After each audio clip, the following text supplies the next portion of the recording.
Radio Mérignac, Radio Mérignac, la radio qui a de la niaque. Bonsoir, vous êtes sur Radio Mérignac. Je suis avec le collectif Enfantiste 33, Caro et Iser du collectif. Alors j'espère que vous écouterez cette émission, c'est une émission importante. Ce soir, je tenais à dire en préambule, émission importante parce que tous les 5 jours, un enfant meurt d'infanticide dans notre pays. Il y a bien sûr d'autres causes, mais nous en parlerons plus en détail dans l'émission. Bonsoir Caro et Iser. Bonsoir. Bonsoir. Alors, il va y avoir un ciné-débat.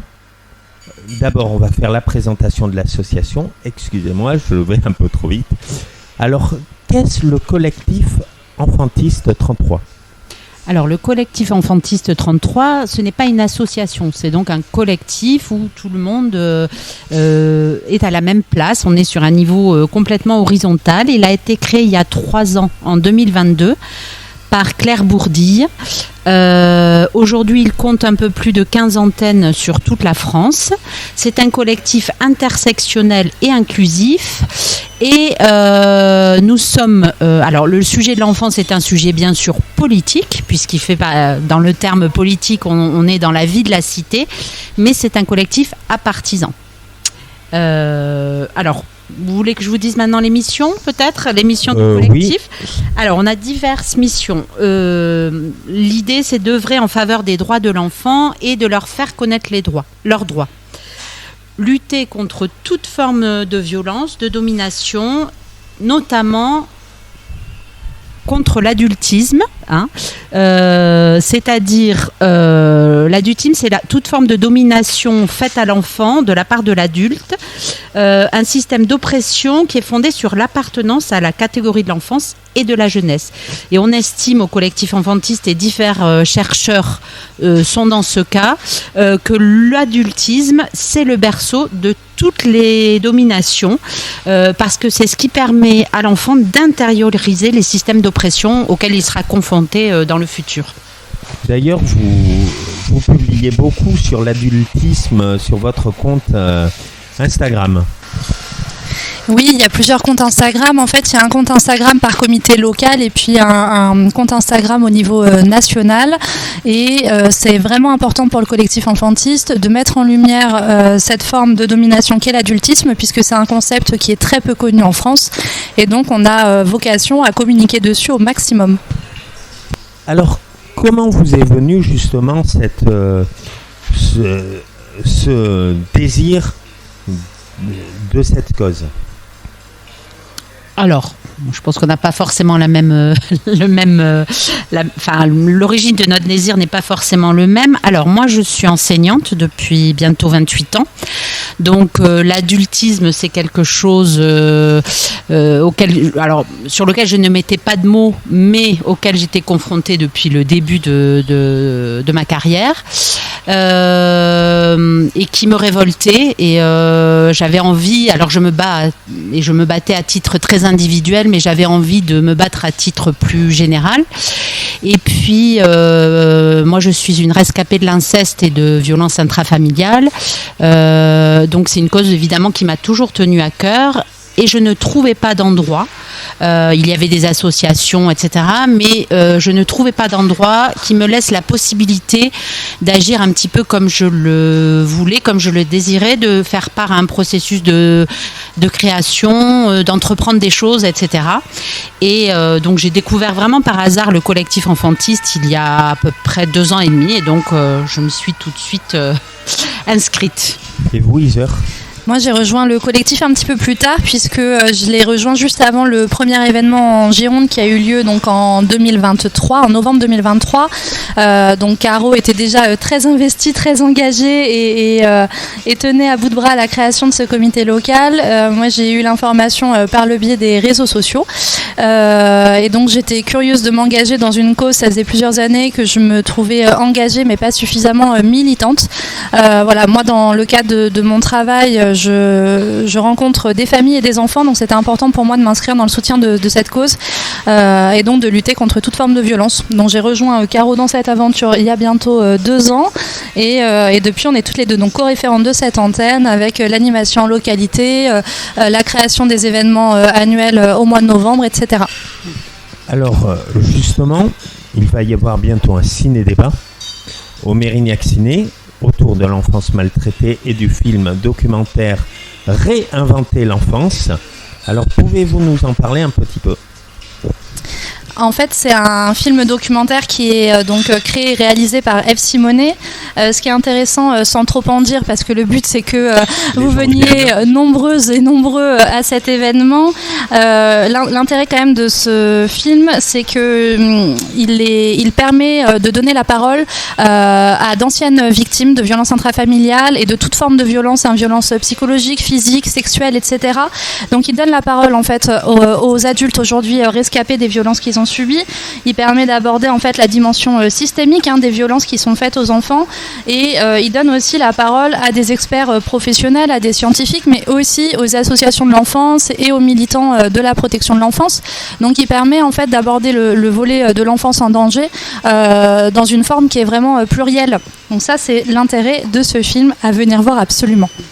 Et il ouvre aussi des perspectives. Des pistes de réflexion et de changement un petit peu de vision sociétale sur l'enfant. Alors justement, ce film qui va se passer à Mérignac, je lance un appel là, mais il serait peut-être bien que nos politiques locaux viennent le voir. Mais moi, j'ai tendance à penser que l'enfance est politique, que la question de l'enfance touche chaque personne sur Terre, puisqu'en fait, notre point commun, c'est d'avoir tous été enfants. Et donc, qu'on soit parents ou pas, professionnels dans le cadre de l'enfance, de la jeunesse ou pas du tout, il y a une responsabilité à la fois politique, mais aussi individuelle dans la question du repérage et de la prise en compte en fait, des enfants qui sont victimes de violences.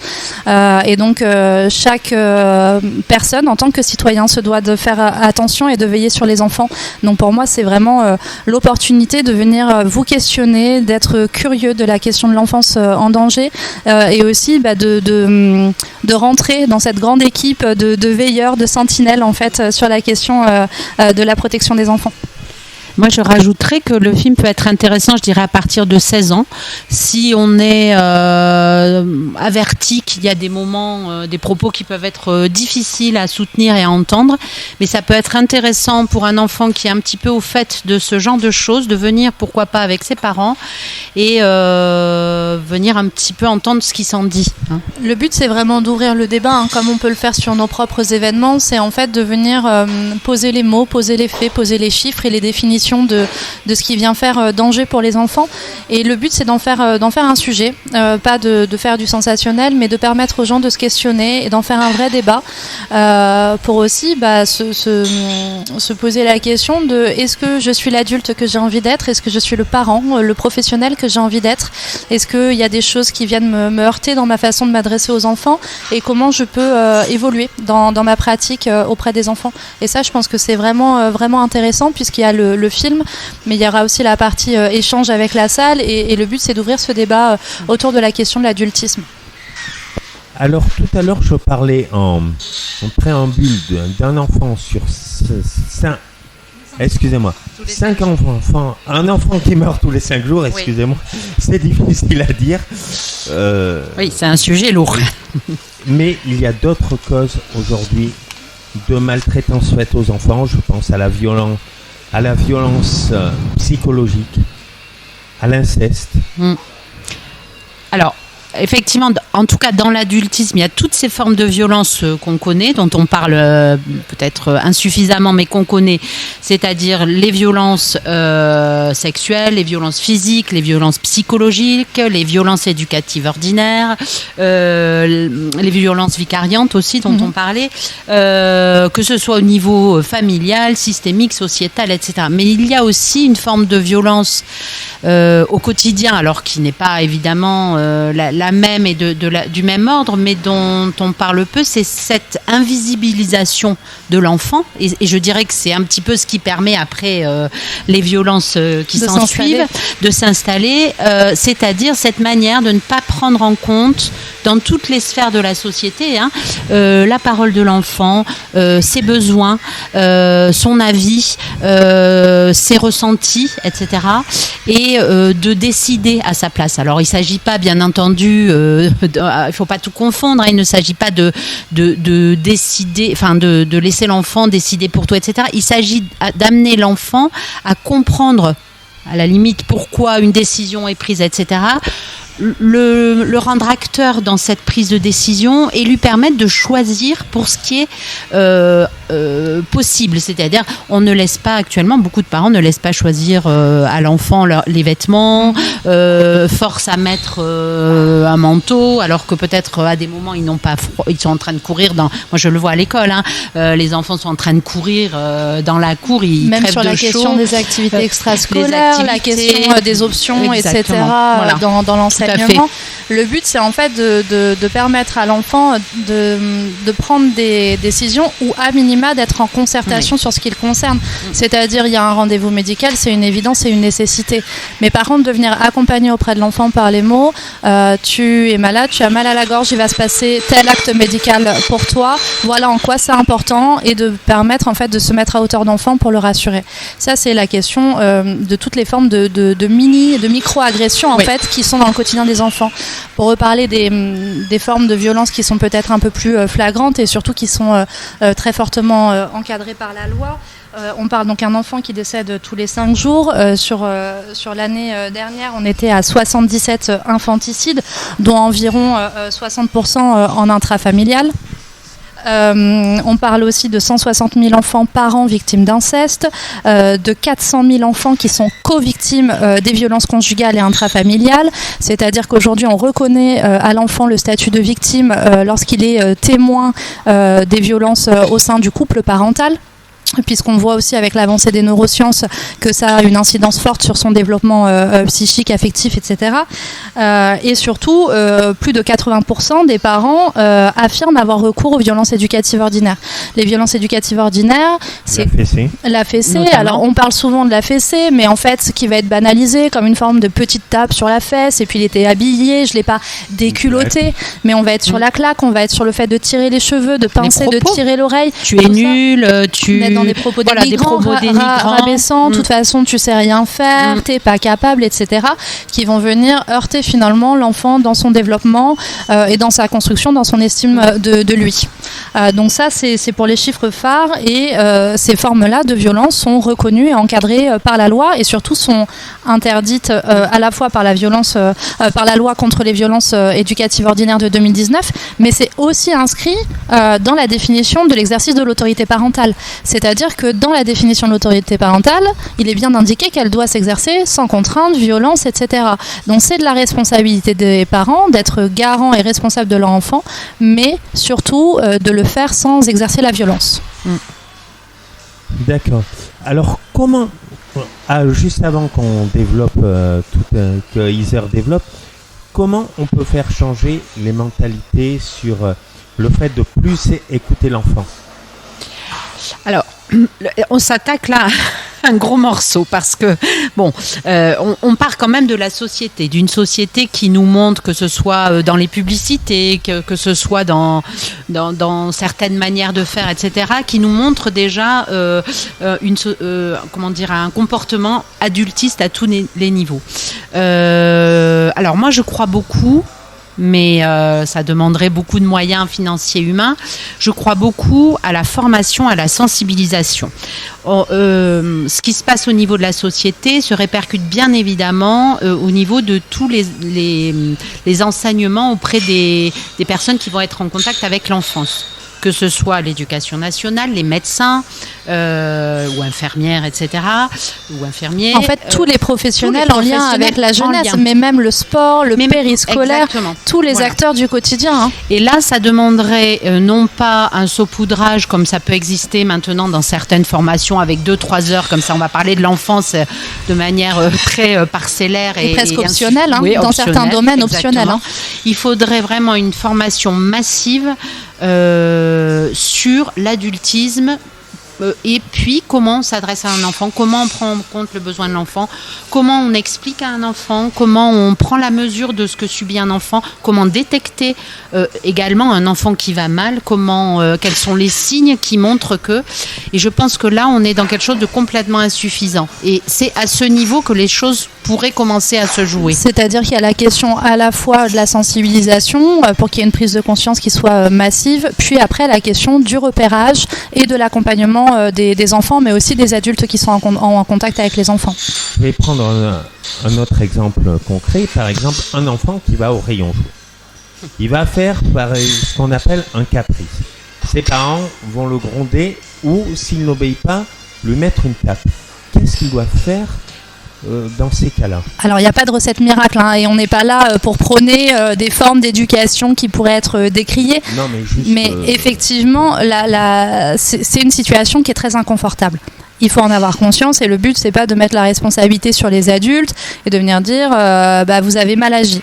La question, on est dans un espace public avec un enfant qui effectivement donc fait vulgairement ce qu'on appelle un caprice, alors tout en sachant aussi que jusqu'à l'âge de 5-6 ans minimum, l'enfant n'est pas encore mûr psychiquement, donc il n'est pas encore en capacité d'être dans la régulation interne de ses émotions, et donc c'est à l'adulte de réussir à prendre sur lui et à gérer et à réguler lui-même ses émotions. Ça, c'est la première chose. Donc il y a un enfant qui réclame, qui fait un caprice, qui est insistant, il peut se rouler par terre. La première chose, c'est déjà d'être à hauteur de son enfant, c'est d'essayer d'être rassurant, d'être réconfortant.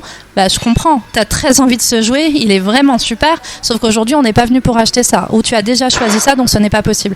Donc c'est d'être à hauteur d'enfant, dans une posture compréhensive, rassurante, structurante, qui va permettre à l'enfant en fait d'intérioriser que cette consigne-là, elle est pour aujourd'hui, que peut-être une prochaine fois, il pourra obtenir un autre jouet, etc. Mais pour aussi aller... prendre en considération son besoin, son désir, parce qu'à ce moment-là, il est débordant, mais de venir lui dire, aujourd'hui, c'est pas la consigne, c'est pas la règle.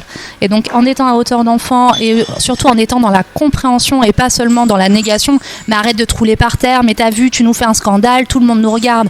Et là, tout de suite, on est dans une dimension qui est complètement différente et qui est beaucoup plus violente, jusqu'au moment où on a un parent qui peut mettre une claque ou qui peut saisir violemment son enfant par le bras, presque en le traînant par terre. Et ça, c'est très courant. Moi, je trouve. Pardon ? C'est très choquant. Absolument, c'est choquant. Mais c'est significatif de la manière dont on traite les enfants dans les espaces publics, parce qu'il y a aussi un manque d'espace fait pour les enfants. Même dans un parc, aujourd'hui, on demande à des enfants de ne pas faire trop de bruit. S'il y a bien un endroit où ils peuvent faire du bruit, j'espère que c'est dehors dans un parc de jeux. Mais ça vient troubler la tranquillité des voisins, des autres parents, et puis il a crié un peu trop fort.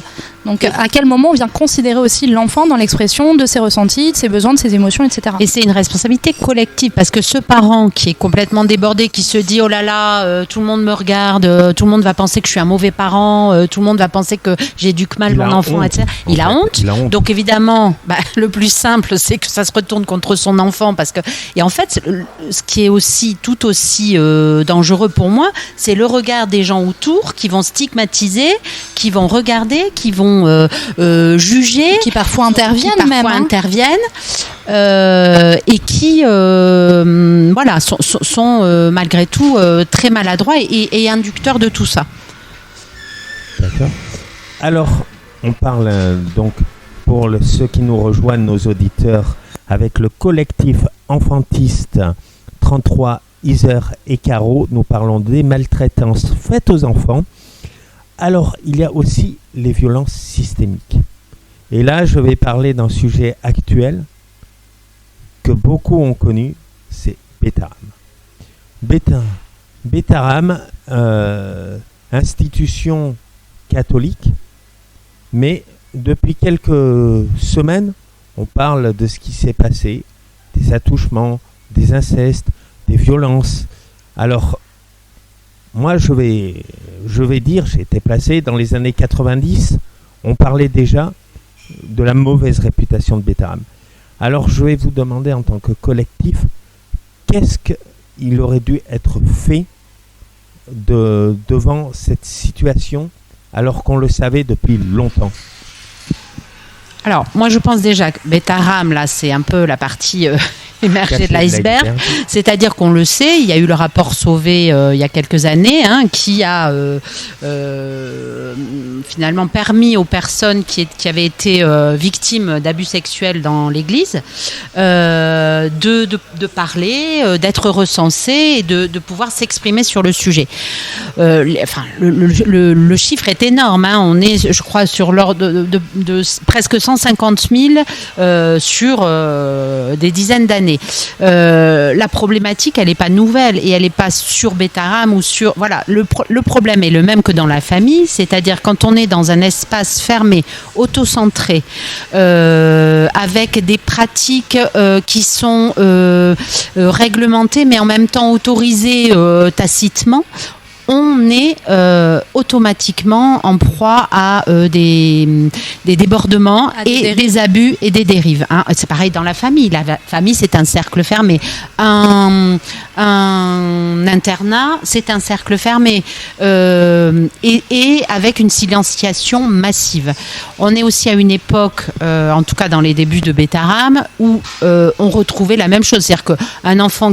Ce qui est encore vrai, mais enfin, c'était encore plus vrai. C'est-à-dire que la violence sexuelle sur enfant était quelque chose qui était vu comme pas normal, mais sans vraiment de conséquences, sans vraiment... il y a 40 ans, 50 ans, moi j'ai connu ça, c'était... Il y avait Matzneff à la télé, Oui, il y avait Matzneff à la télé. C'était complètement banalisé, sans être encouragé, puisque ça a toujours été interdit dans la loi. En tout cas, il n'y avait pas de regard de désapprobation par rapport à ces pratiques du coup, de violence sexuelle sur enfants qui n'étaient pas perçues et dénoncées comme des violences sexuelles d'ailleurs. Sur la question de Betaram, mais partout ailleurs, c'est encore une fois la question de la silenciation et du crédit en fait, qui est donné à la parole des victimes, puisqu'il y a déjà eu un certain nombre d'alertes depuis des années, que là ça fait grand bruit aujourd'hui, mais que ça fait des années que ça court, qu'il y avait déjà eu des commissions et finalement des enquêtes internes, et encore une fois, on ne croit pas les victimes, on ne leur donne pas la parole, on vient mettre les choses sous le tapis jusqu'au moment où ça explose. Donc sans dire aux politiques, aux judiciaires comment traiter cette affaire, c'est croyez les victimes en fait. Il n'y a pas besoin d'attendre 10 ans, 20 ans, 50 ans pour s'assurer qu'il y a suffisamment de victimes. Croyez la victime quand elle vous parle. Est-ce que vous pensez qu'il n'y a pas eu aussi un petit précédent Outreau, où la justice... je ne veux pas discréditer parce que c'est un sujet, mais a peut-être là trop fait écouter les enfants. Alors moi dans cette affaire d'Outreau, il y a quand même eu des victimes. On n'était pas sur une fausse affaire. Oui, voilà. C'est pour ça que je dis qu'il ne faut pas décrédibiliser. Quand on regarde dans les chiffres, sur 100 enfants qui vont parler, seul un ou deux et encore ne racontent pas tout à fait un fait réel. Donc on est quand même sur quelque chose de minime. Ça veut dire, est-ce qu'il faut, comme disait le juge Durand, est-ce qu'il faut ne pas croire l'enfant parce que 1% des enfants ne va pas tout à fait raconter la vérité, ou alors est-ce qu'il faut se dire, je prends le risque pour ce 1%, mais j'en crois 99. Et je crois que c'est là, en fait, la difficulté, c'est que on a, c'est un petit peu pareil, on a vécu les mêmes choses avec les violences faites aux femmes. Quand une femme parlait, elle montait automatiquement, et c'est encore le cas dans ce qui est dit. C'est-à-dire, un enfant ne ment pas.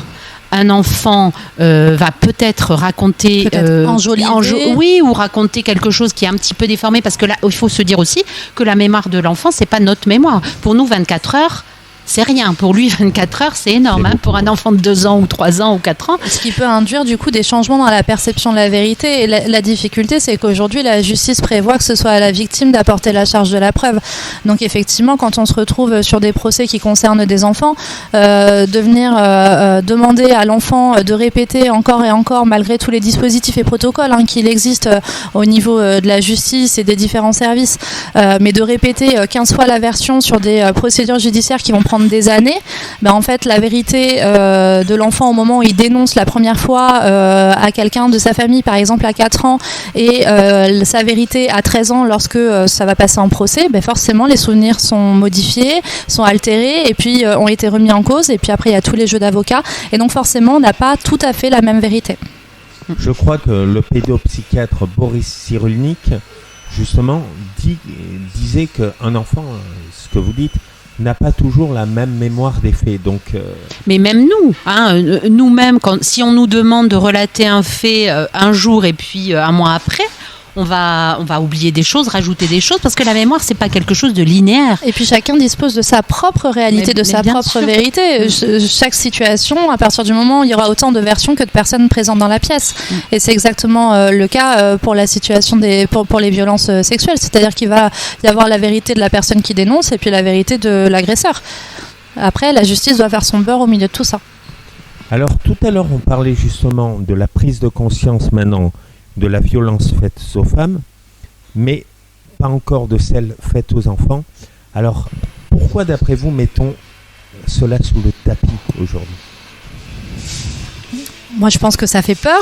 Je pense que c'est ouvrir une brèche qui viendrait nous rendre chacun responsable des formes de violence qu'on a tous et toutes commises dans nos histoires, très souvent involontairement, des formes de négligence, de non-considération, non prise en compte.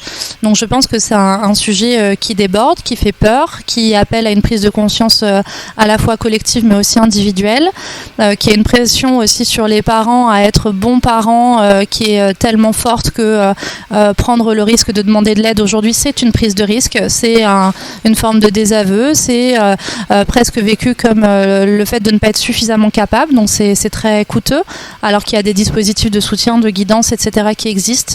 Donc je pense qu'il y a aussi une forte pression sur la question des parents. Et puis je pense que c'est s'apercevoir que depuis des dizaines d'années, à chaque niveau politique, social, au niveau du monde médical, en fait, qu'on a tous fait des erreurs dans la prise en compte et dans la prise en charge des enfants.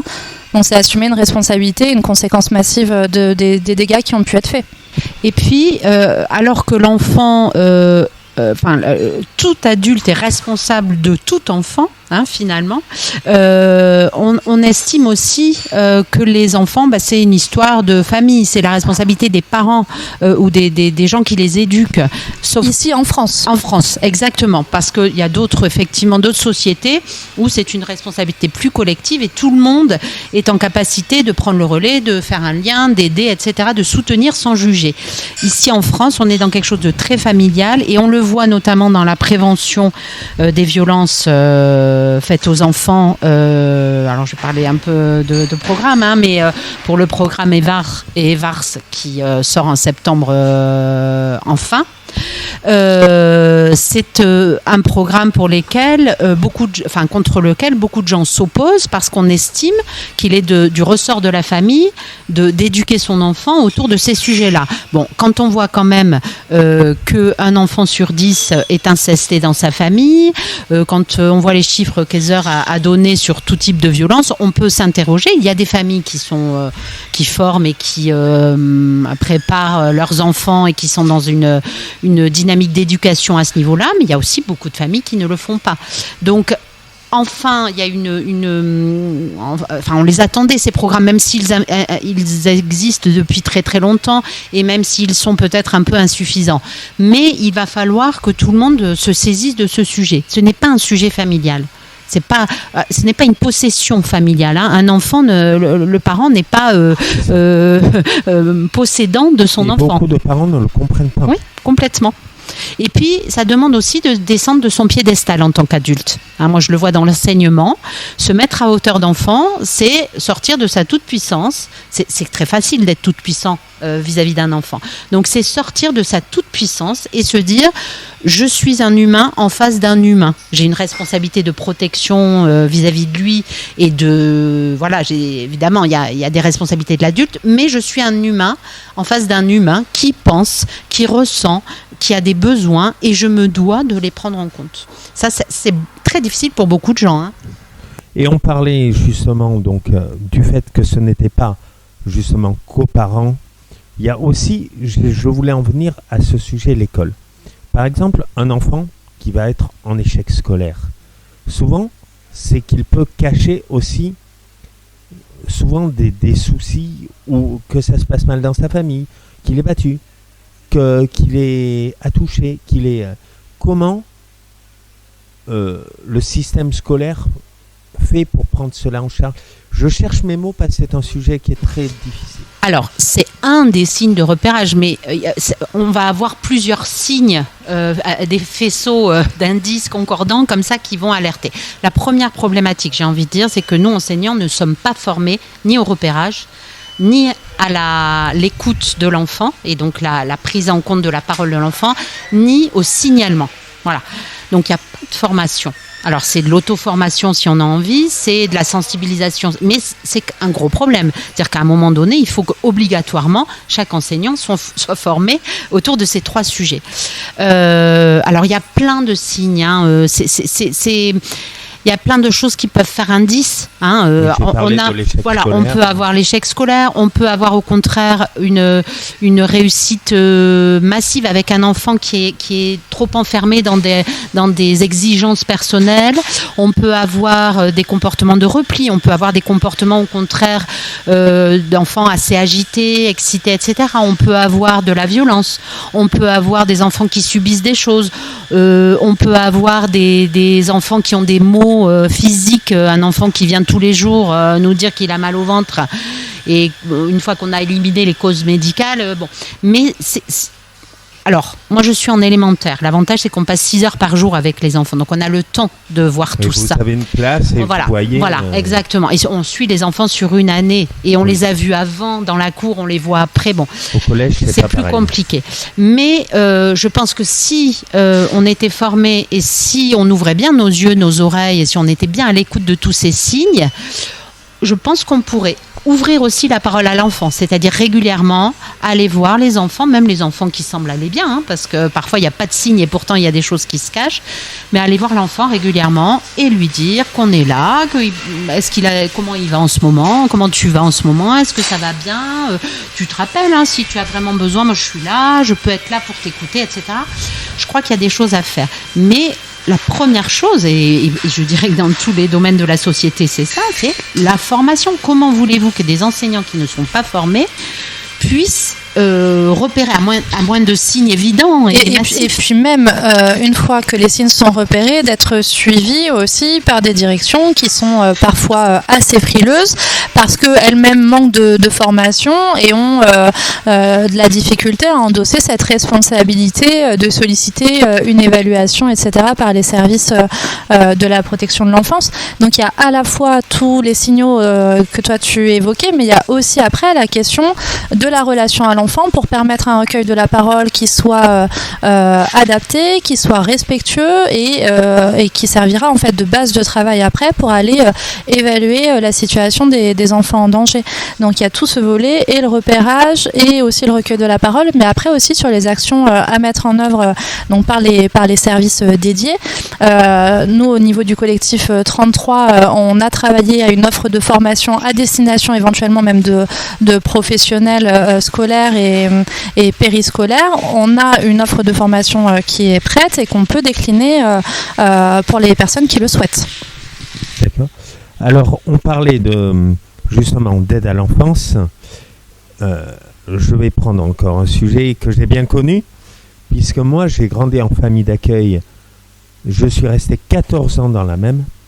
Aujourd'hui, je connais des enfants qui sont aujourd'hui placés et tous les 5 ans changés. Alors, est-ce que ce n'est pas quelque part la double peine parce que leurs parents sont défaillants et on les change tout le temps de famille d'accueil pour leur stabilité? Est-ce que c'est quelque chose qui n'est pas un peu dur? Alors ça fait des années que les lois prévoient que ce soit l'intérêt supérieur de l'enfant qui guide les décisions prises le concernant. On a eu des évolutions législatives avec la loi Taquet qui réaffirme la question du projet pour l'enfant et surtout la prise en compte de ses besoins. On sait aujourd'hui par tout l'apport des neurosciences, on parle de ce méta-besoin de sécurité et de stabilité pour l'enfant. Donc il y a cette évidence évidence à pouvoir réfléchir la prise en charge de l'enfant placé dans un projet qui soit personnalisé, qui soit adapté à ses besoins et avec le plus de régularité et de stabilité possible. C'est pas toujours possible faute de place en institution ou de place en famille d'accueil, puisque c'est un métier qui est malgré tout peu reconnu, avec des accueillants familiaux qui sont aujourd'hui assez vieillissants et plus forcément dans les conditions d'accueillir les enfants sur des très longues durées.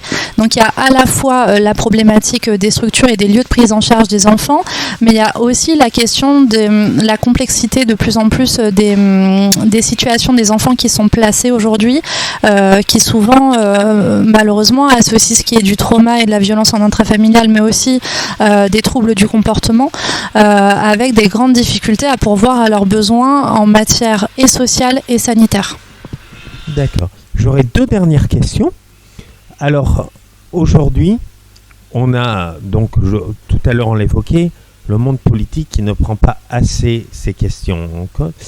Et aujourd'hui, on voit dans ce gouvernement, il n'y a pas de ministre chargé de l'enfance, mais un haut commissaire qui ne fait que des préconisations.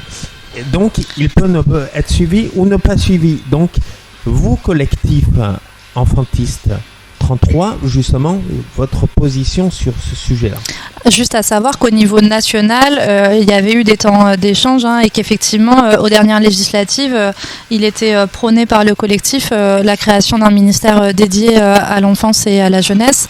Donc ça fait partie de nos revendications, puisque donner finalement un ministère à la question de l'enfance, c'est déjà reconnaître que c'est une problématique et qu'il y a un besoin spécifique.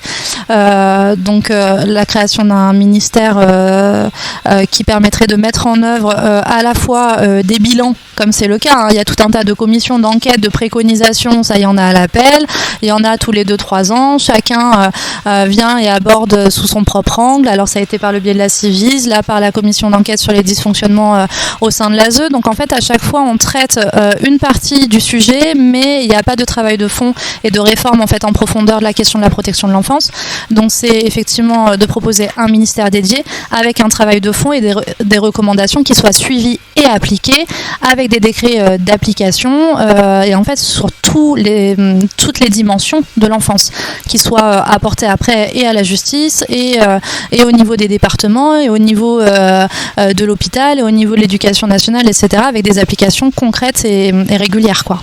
Oui, parce que là, on est dans un processus, que ce soit le rapport Sauvé, la Civise, le rapport de l'ASE, etc. On a vraiment un outil formidable de recensement et de recherche autour de ce qui se passe, etc. Un état des lieux, j'ai envie de dire.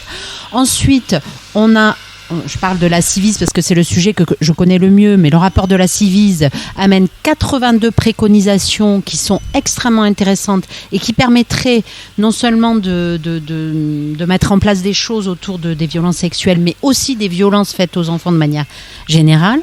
Et ça s'arrête là. C'est-à-dire qu'au moment où il va falloir mettre en œuvre des choses appliquées, former, etc., il n'y a plus personne, j'ai envie de dire. Et ça, c'est quand même un gros problème. Il n'y a plus personne et il n'y a plus de budget. Il n'y a plus de budget, mais voilà. C'est quand même problématique. C'est-à-dire que il n'y a pas de mise en action alors que les concrètes et suivies, en fait. Ouais. Les idées sont là, les solutions sont là. Mais et surtout, il y a tout un tas de professionnels de tous les différents milieux qui sont acteurs, qui sont partie prenante. Je pense que chacun des professionnels essaye de faire sa part, mais qu'en tant que professionnel, on a aussi besoin d'institutions et de politiques qui soient fortes et qui nous soutiennent dans ces élans.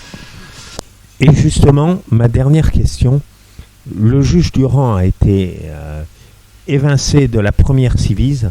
Alors justement, peut-être un petit mot sur le...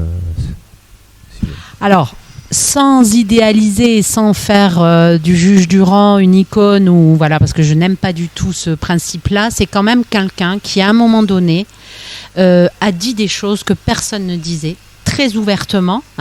C'est quelqu'un qui a écouté des gens que personne n'écoutait, qui était là. Alors moi j'ai témoigné à la Civiche, donc il était là en face de moi. Et c'est quelqu'un qui, je pense que pour la plupart d'entre nous, c'est quelqu'un qui nous a dit des choses qu'aucun adulte ne nous avait dit, ni enfant, ni adulte. C'est quelqu'un qui a mobilisé des gens, qui a essayé de bouger les choses et qui a dit des choses qui ne plaisaient pas. Et je pense qu'il a été évincé à un moment donné où, effectivement, il était cru dans ses propos et il le fallait. On ne va pas faire bouger les choses en étant mielleux et en enrobant, en disant oui, mais peut-être, etc.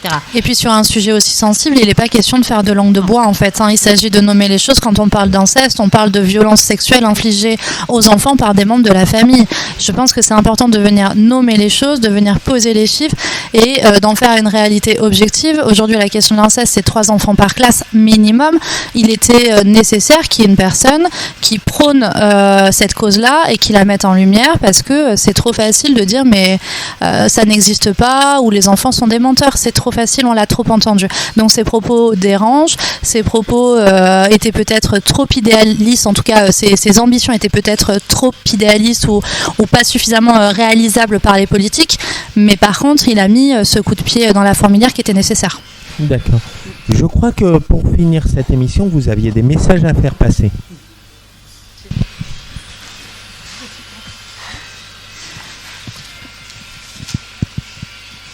Alors en fait, on s'était dit, on peut pas terminer quand même cette émission sans faire un petit message aux adultes et aux enfants. Alors, on a réfléchi à quelque chose de très concret, de tout simple et tout bête. Mais on s'est dit que c'était important de le rappeler et peut-être que ça fera réfléchir alors, changer son mode de fonctionnement ne prend pas 2 jours. Parfois, c'est long et on se trompe et on retombe dans des... Et c'est OK de se tromper, c'est OK d'essayer surtout. Le tout, c'est d'y réfléchir et de se dire, oulala, là, j'ai fait un peu une bêtise avec mon enfant. Donc, moi, je pense que toujours, quand on parle à son enfant ou quand on interagit avec son enfant, se demander, est-ce que j'agirais ou est-ce que je parlerais comme ça à mon conjoint, ma conjointe, ma meilleure amie, mon patron ou ma collègue, etc. Je pense que déjà, ça replace un peu les choses. Dans le sens de se poser la question, est-ce que je suis suffisamment respectueuse ou respectueux avec cet enfant ? Il ne s'agit pas de tout dire à un enfant, il y a une place pour chacun, mais en tout cas de se dire, quand on dit va dans ta chambre, sors de table, finis tes haricots, est-ce qu'on se permettrait d'être dans ces injonctions et dans ces affirmations auprès de notre meilleure amie ? Voilà, et je ne suis pas sûre que je dirais ça à ma meilleure amie. Et je pense qu'elle aurait raison d'être en colère si je lui parlais sur ce ton.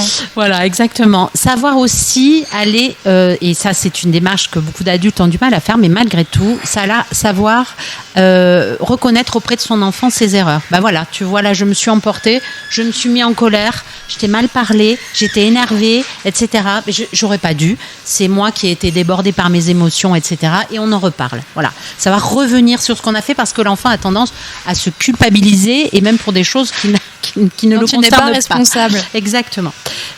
Ensuite, toujours croire l'enfant et lui faire confiance. L'enfant ne ment pas. S'il dit quelque chose, c'est qu'il faut aller voir derrière un petit peu ce qui se cache et réfléchir à pourquoi il dit ça. Et souvent, l'enfant, en fait, c'est une mauvaise compréhension. C'est parce que les adultes n'expliquent pas clairement les choses ou répondent un petit peu à côté pour éluder la question que l'enfant va se créer quelque chose, des formes de réponses à hauteur de ce qu'il peut concevoir dans sa psyché. Oui, et puis toujours réfléchir au consentement. Alors au consentement, que ce soit par rapport à des gestes, c'est-à-dire le bisou, le câlin à papy, à mamie, etc. Non, ça c'est on ne force pas le bisou, le câlin. Aucune obligation. C'est un geste qui vient du cœur et qu'on a envie de faire ou qu'on n'a pas envie de faire. Ça n'empêche pas la politesse. On dit bonjour, au revoir, merci, s'il te plaît. Et puis le consentement par rapport à tous ces petits gestes du quotidien. Si un enfant dit je n'ai plus faim, voilà, c'est son propos, il n'a plus faim. Dernier conseil, le plus important pour les adultes, à venir le 15 novembre à notre grande journée d'action du collectif Enfantiste qui aura lieu donc, dans minimum 15 villes de France et notamment à Bordeaux. Ça fait déjà 2 ans qu'on l'anime. C'est une belle réussite et on espère surtout vous y retrouver nombreuses et nombreux. Et puis on a quelques petits messages aussi à destination des enfants parce qu'on essaye de se mettre à hauteur autant qu'on le peut. Les enfants ne sont jamais responsables quand on leur fait du mal. Ils ne sont jamais responsables des violences qu'ils subissent, même si ces violences sont commises par des adultes et même si elles sont commises par leurs parents. Et ça, souvent, les enfants ont tendance à l'oublier. En cas de situation de danger, en tant qu'enfant, vous pouvez appeler le 119. Et surtout, il est possible de discuter, de parler, de révéler à un adulte en qui tu as confiance, avec qui tu te sens bien, avec qui tu te sens à l'aise. N'hésite pas à aller demander de l'aide. Et si ce premier adulte-là ne t'entend pas, ne t'écoute pas, va en voir un deuxième. Et si le deuxième ne t'entend pas, ne t'écoute pas, va en voir un troisième. Parce que les adultes, ils sont un peu têtus et des fois, ils ont des œillères, eux aussi, et ils sont pas prêts à entendre ce que tu as à dire. Donc, obstine-toi. Eh bien, merci Isère et Caro pour ce bel interview sur un sujet très difficile. Alors le 23 mai, surtout, n'oubliez pas le ciné-débat au Mérignac Ciné, 6 place Charles de Gaulle, réinventer l'enfance. On sera là un petit peu avant et on restera après aussi si des gens pour veulent la partie venir débat, nous. Et puis même après, on restera un petit peu si des gens veulent venir nous rencontrer, discuter, voilà, échanger, il n'y a pas de souci. Vous pouvez nous rejoindre sur nos réseaux, Collectif Enfantiste 33, donc sur Instagram, c'est là qu'on est le plus actif. Vous pouvez aussi nous contacter via notre adresse mail si vous le souhaitez, collectifenfantiste33@gmail.com.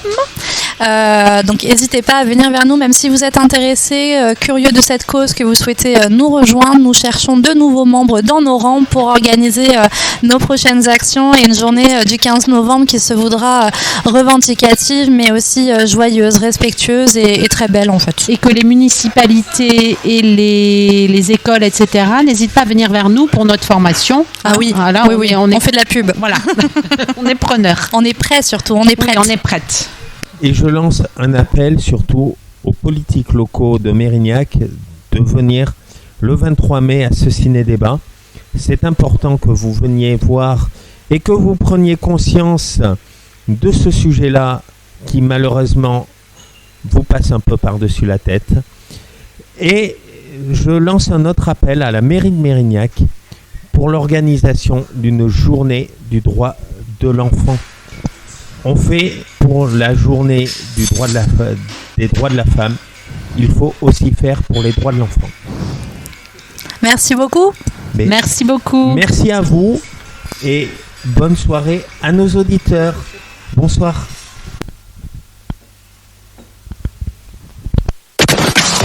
Radio Mérignac, la radio qui a de la niaque.